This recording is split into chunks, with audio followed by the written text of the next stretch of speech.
ঠান্ডা কমার একদমই নাম নেই, সেই জন্য আমরা আবার চললাম আরেকটা কুকুরের বাড়ি বানাতে। এটা সিউড়ির মাদ্রাসা পল্লী। এই যে দাদাভাইকে দেখছেন, এই দাদাভাইয়ের ডাকে আমরা এসেছি একটা বাড়ি বানাতে। দাদাভাই আমাদের বলেই দিয়েছে যে 1 বিএইচকে নয়, এখানে একটা 2 বিএইচকে করতে হবে, সঙ্গে যেন কিচেন থাকে। তো আমরা সেই রকমই প্রস্তুতি নিতে শুরু করলাম। এবার এখানেই বলে রাখি, যার জন্য বাড়িটা তৈরি হচ্ছে সে কিন্তু অসুস্থ।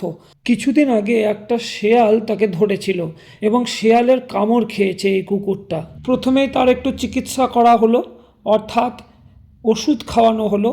এই জন্য আমাদের নানা রকমের ট্যাকটিস বার করতে হলো এবং আমরা সফল হয়েছি। কুকুরটিকে অ্যান্টিবায়োটিক ওষুধ খাওয়ানো হয়েছে এবং ক্ষতস্থানে অ্যান্টিফাঙ্গাল স্প্রে করা হয়েছে।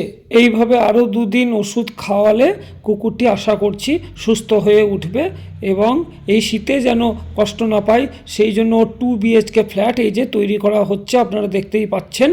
আমাদের দিক নির্ণয় গবেষক চঞ্চল দা বলেই দিয়েছে যে এই দিকটা হলো উত্তর দিক, এই উত্তর দিকটা তোমাকে ঢাকতেই হবে, নইলে এই শীতে উত্তুরে হাওয়া আমাদের ছোট্ট বন্ধুটাকে উড়িয়ে নিয়ে চলে যাবে। সেই জন্য প্রথমেই আমরা উত্তর দিকটা গার্ড করে ফেলেছি।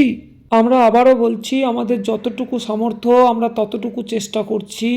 10 মিলে করি কাজ, হারি জিতি নাহি লাজ।